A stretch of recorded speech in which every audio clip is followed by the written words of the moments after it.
Deep within the radioactive heart of Ukraine lies a forbidden wasteland, a silent testament to a catastrophe that reshaped our world. Here, time itself seems to have fractured, leaving behind a landscape frozen in the amber of disaster. We venture now, not as casual observers but as witnesses to a profound and unsettling beauty, into the Chernobyl Exclusion Zone. Our journey will take us through the skeletal remains of a once thriving community, now a haunting museum of human endeavor and human error. Prepare yourselves as we peel back the layers of time and radiation to explore the top 5 creepiest abandoned places within this vast, eerie expanse. These are locations where the past is not merely remembered but palpably felt, where every shadow seems to hold a secret and every gust of wind carries the faint, sorrowful sighs of what used to be. The silence here is a language of its own, speaking of sudden departures and enduring legacies. The Pripyat Amusement Park, a poignant symbol of the Chernobyl disaster, intended joy forever denied. Scheduled to open May 1, 1986, it never saw its grand opening. Briefly opened on April 27 before the city's hurried evacuation. Now, a monument to unfulfilled happiness, surrendering to nature. The Ferris wheel, painted in faded yellow, looms over the desolate landscape. Its cabins, once meant for families, now hang motionless. They sway gently, creating an eerie, rhythmic creaking. Nearby, bumper cars huddle, their colors muted by rust. They sit silent and still, as if the drivers had merely stepped away. The rubber bumpers are cracked, the steering wheels frozen. A scene of arrested play leaving behind eerie stillness. The metal groans under the pressure of winters and vegetation. Moss colonizes surfaces, saplings sprout through cracks, nature reclaiming. Despite decay, the park possesses a melancholic beauty, a reminder of life's sudden changes and the fragility of joy. Legends speak of ghostly laughter, heard around the Ferris wheel at dusk. Imagine the profound silence of this abandoned city. Then, cutting through that quiet, the sound of young voices. Some claim to see fleeting apparitions, small figures darting between rides. Are these tricks of the light or something more? The power of suggestion is strong in such an evocative environment. The scientific mind seeks rational explanations like the wind mimicking human sounds.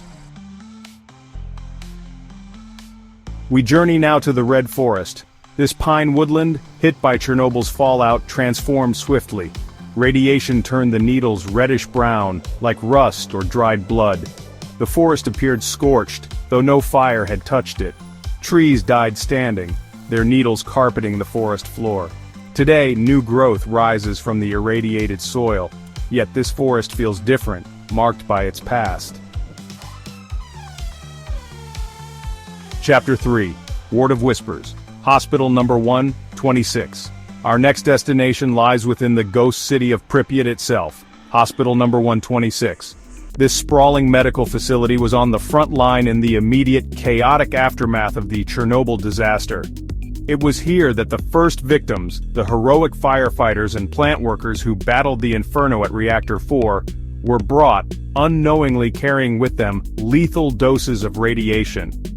The basement of this hospital holds a particularly grim and dangerous secret. It is said that the uniforms of those first responders, stripped from their irradiated bodies, were discarded down here. These clothes, saturated with radioactive particles, remain so intensely contaminated, even after all these decades, that they are considered too hazardous to approach, let alone touch. They are a potent, tangible link to the human cost of the tragedy. Venturing through the decaying corridors of Hospital Number 126 is an exercise in confronting the palpable weight of past suffering. Each peeling wall, each shattered window, seems to echo with the urgent, desperate activity that once filled these spaces. The silence now is profound, broken only by the drip of water, the scuttling of unseen creatures, or the mournful sigh of the wind through broken panes of glass. Medical equipment lies scattered and rusting. Overturned gurneys block darkened hallways, and patient records spill from decaying cabinets. Their ink faded, their stories lost to time and contamination. Operating theaters, once sterile environments dedicated to saving lives, are now grim chambers of dust and decay, surgical lamps hanging askew like silent, accusing eyes. The atmosphere within these walls is undeniably heavy, thick with the residue of pain and fear. Chapter 4. The Woodpecker's Echo, Duga Radar. Rising from the dense forest some kilometers south of Chernobyl City stands a metallic titan, an astonishing feat of Cold War engineering known as the Duga Radar. This colossal structure, stretching for nearly 700 meters in length and soaring to heights of 150 meters, is a truly awe-inspiring and deeply unsettling sight. Its intricate lattice of antennas and wires forms a skeletal silhouette against the often gray Ukrainian sky. Known to Western intelligence agencies as Steel Yard, and to radio enthusiasts worldwide as the Russian woodpecker, the Duga Array was a top-secret Soviet over-the-horizon radar system. Its purpose was to detect the launch of intercontinental ballistic missiles, providing early warning of a potential nuclear attack from the United States. Its immense power and scale speak volumes of the paranoia and tension that define that era. The nickname Russian woodpecker came from the distinct, repetitive tapping noise it broadcast on shortwave radio bands, a sound that could be heard globally from 1976 until 1989. This powerful staccato pulse, occurring at a rate of 10 times per second, interfered with legitimate broadcasts, frustrated amateur radio operators, and fueled a host of speculative theories about its true purpose. The sheer monolithic presence of the Duga radar is enough to induce a sense of insignificance in any human observer. Standing at its base, gazing up at the complex web of steel reaching towards the clouds, one feels dwarfed by its silent, brooding power. The wind whistles through its myriad components, creating a symphony of eerie metallic groans and sighs, as if the giant itself is breathing. Exploring the abandoned command centers and operational buildings at its base reveals a world frozen in time, with Soviet-era technology, maps and propaganda posters still adorning the walls, slowly succumbing to decay. The echoing narration one might imagine for this place would be deep, resonant, and filled with a sense of Cold War menace. The vast, empty halls of the control rooms, once bustling with military personnel monitoring the fragile peace of a divided world, now resonate only with the sounds of dripping water and the skittering of rodents. The silence is heavy with the ghosts of past anxieties. The scale of the Duga Array is difficult to comprehend until witnessed firsthand. Chapter 5. Kapachi's Lost Lullabies, The Buried Kindergarten. Our final journey takes us to the ghost village of Kapachi, a small settlement that lay perilously close to the exploded reactor, only about 4 kilometers away. Unlike Pripyat, whose concrete high-rises still stand, Kapachi met a different, perhaps even more unsettling fate. Due to the intense radioactive contamination, the entire village, save for a few structures, was bulldozed and buried, the wooden houses pushed into the earth and covered over. One of the few buildings left standing, a poignant and deeply disturbing testament to the life that was extinguished here, is the village kindergarten. This small brick building, though heavily decayed, remains a focal point for those who venture into this haunted corner of the exclusion zone. It is a place where the innocence of childhood collided with an unimaginable horror.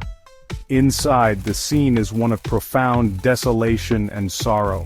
Tiny wooden beds, their paint peeling, are lined up in silent, empty dormitories.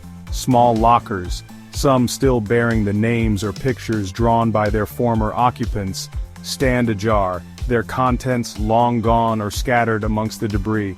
The air is thick with dust and the unmistakable scent of decay. Decayed toys are strewn across the floors, a headless doll, a rusted toy car, a single child's shoe. These are not merely objects, they are potent symbols of interrupted lives, of playtime that ended abruptly and forever. Each item seems to cry out with a silent story, a fragment of a childhood lost to the invisible poison that saturated this land. Eerie drawings, perhaps made by the children themselves, still cling to some of the crumbling walls or lie amongst the rubble. Faded images of sons, houses, and stick-figure families, rendered with the innocent simplicity of youth, now serve as heartbreaking reminders of the normal lives that were shattered here. The Chernobyl Exclusion Zone, as we have seen, is more than just a collection of abandoned structures and irradiated landscapes. It is a place of profound, often unsettling reflection.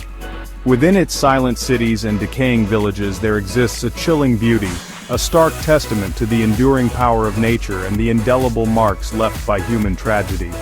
These forgotten places, frozen in time, compel us to confront the consequences of our actions and the fragility of our existence, holding a mirror to our own world. The rustle of wind through a shattered window, the sight of a doll left behind in haste, the colossal shadow of a forgotten military machine. These are the echoes that resonate deep within the zone. They speak of lives interrupted, of a world irrevocably altered. Subscribe for more haunted explorations.